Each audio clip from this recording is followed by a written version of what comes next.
सभी लोगों को नमस्कार, प्रणाम, पैलक। आज आगे की रामायण की कथा। जिनके प्रेम और संकोच के वश में होकर स्वयं रामचंद्र जी आकर प्रकट हुए हैं, जिन्हें शिव जी अपने हृदय के नेत्रों से देखकर तृप्त नहीं होते, तुमने यशस्वी अनोखा चंद्रमा बनाया, जिसमें रामचंद्र जी का प्रेम मृग का रूप धारण कर वास कर रहा है। हे तात, तुम अपने जी में खेद मत करो। पारस मिल जाने पर भी दरिद्रता से डरते हो। हे भरत, सुनो, हम झूठ नहीं कहते, हम उदासीन हैं, तपस्या करते हुए वन में रहते हैं। सब साधनों का सुंदर उत्तम फल हमें श्री रामचंद्र जी, सीता जी और लक्ष्मण जी का दर्शन प्राप्त हुआ। उस महान दर्शन का फल तुम्हारा दर्शन है। प्रयाग सहित हमारा धन्य भाग्य है। हे भरत, तुम धन्य हो, संसार को तुमने अपने यश से जीत लिया। इतना कहकर मुनि प्रेम में मग्न हो गए। मुनि के वचनों को सुनकर सभासद बहुत प्रसन्न हुए और साधुवाद कहकर सराहना करके देवताओं ने फूल बरसाए। आकाश व प्रयाग में धन्य धन्य की धुनी सुनकर भरत जी स्नेह में मग्न हो गए। भरत जी का शरीर पुलकित है, हृदय में से सीताराम जी हैं, कह कमल नेत्र से जल भरे हैं। वे मुनि मंडलों को प्रणाम कर गदगद वाणी से बोले, यहाँ पर मुनियों की मंडली और तीर्थराज है। सच्ची सौगंध खाने से भी यहाँ बड़ी हानि है। इस स्थान में यदि कुछ बनाकर कहा जाए तो इसके समान पाप और नाचता न होगी, नीचता न होगी। मैं सच्चे भाव से कहता हूँ, आप सर्वज्ञ हैं, हृदय में अंतर्यामी हैं, रामचंद्र जी हैं। मुझको अपनी माता की करतूत का सोच नहीं है, न जी में इस बात का दुख है कि लोग जग मुझसे क्या कहेगा, लोग क्या मुझसे क्या क्या समझेंगे। मुझे यह भी डर नहीं है कि परलोक बिगड़ जाएगा। पिताजी के मरने का भी मुझे दुख नहीं है, क्योंकि उनके उत्तम कर्मों का सुंदर सुयश सब लोगों में छा रहा है। लक्ष्मण व रामचंद्र जी सरीखे पुत्र उन्होंने पाए हैं। रामचंद्र जी के वियोग में उन्होंने क्षण भंगुर शरीर को छोड़ दिया। ऐसे महाराज के लिए शोक करने का कौन सा प्रसंग है। परंतु श्री राम जी, लक्ष्मण जी, सीता जी बिना जूती के नंगे पांव मुनियों का रूप बनाए वन में फिरते हैं। मृगछाला उनके वस्त्र हैं, फल भोजन है। वे कुश के पत्ते बिछाकर पृथ्वी पर सोते हैं। वृक्षों के नीचे रहकर नित्य सर्दी, धूप, वर्षा और वायु को सहते हैं। इसी दुख के दाह से मेरी छाती नित्य जलती है। दिन में भूख नहीं लगती, रात में नींद नहीं आती। इस बुरे रोग की कोई दवा नहीं। मैंने सब संसार को मन में खोज डाला है। पापों की जड़ कैकई की कुमति बढ़ई है।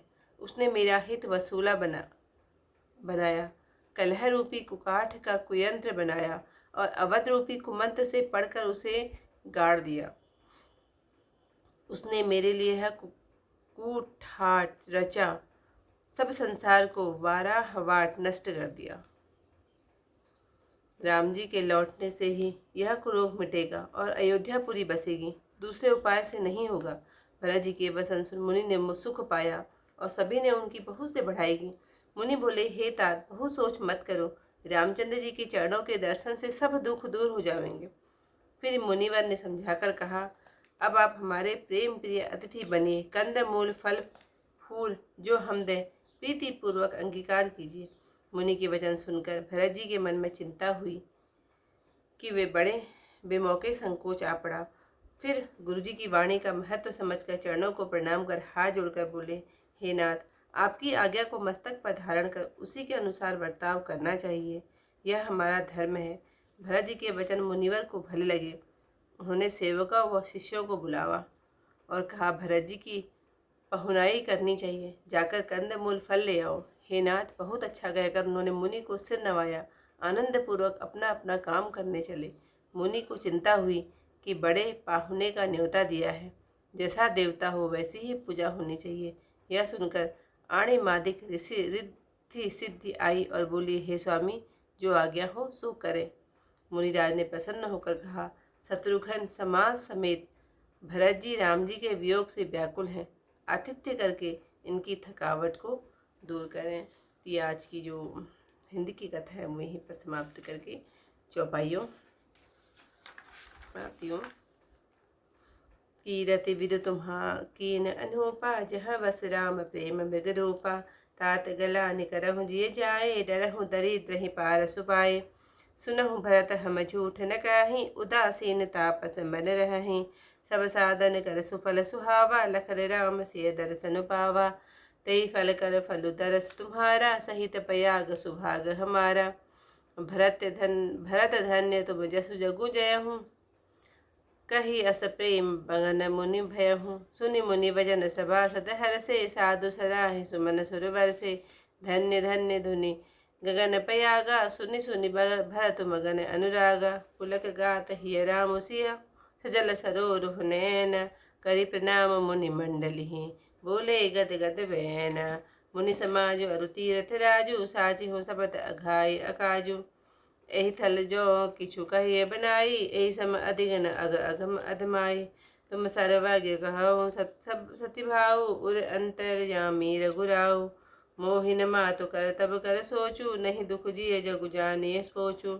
नाहिन डरु बिगरिहि बर लोकु, पितहु मारन कर मोहिन सोकु।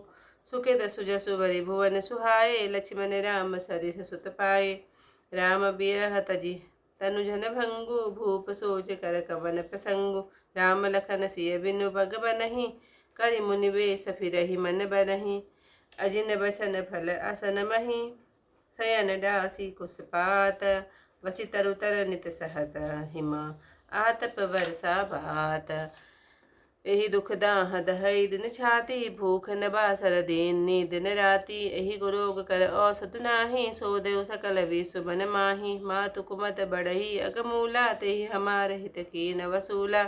कलि कुकाठ कर कीन कुतंत्रु, गाड़ी अवधि पड़ि कम कठिन कुमंतु। मोहि लगी यह कुठाटु तेहि डाठा, खालसी सब जगु बारहु बाटा।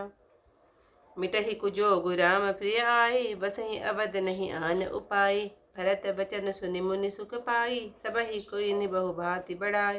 तात करहु जनि सोच विशेष, सब दुख मिटहि राम पग देखी। करि प्रबोध मुनिवर कहे हूँ, अतिथि प्रेम पिय हो। कंद मूल फल फूल हम, देहि लेहु करि छोहु।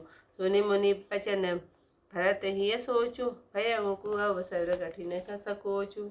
जानि गौरु ये गुर गिरा बहोरी, चरण बंदी बोले कर जोरी। सिर धरि आयसु करिए तुम्हारा, परम धर्म यहु नाथ हमारा। भरत बचन मुनिवर मन भाए, सुचि सेवक सिस निकट बुलाए। चाहिए कीनि भरत पहुनाई, कंद मूल फल आनउ जाय। भले ही नाथ कहि तीन सिर नाए, प्रमुदित निज निज काज सिधाए। मुनि सोच पाहुन बड़ नेवत, तजि पूजा चाहिए जस देवत। सुनि रिधि सिधि अनिमादिक आई, आयसु होई सो करहि गोसाई। राम बिरह व्याकुल भरतु, सानुज सहित समाज। पहुनाई करि हरहु सम, कहा मुदित मुनिराज। सियावर रामचंद्र पद जय शरणम, शंकर हरि ओम जय जय सिया राम। मंगल भवन अमंगल हारी, उमा सहित जय जपत मुरारी। तो आज की जो कथा है चौपाइयों के साथ यहीं पर समाप्त करती हूँ। कल को इसके आगे कथा के साथ फिर मिलता है आपसे, तब तक के लिए बाय।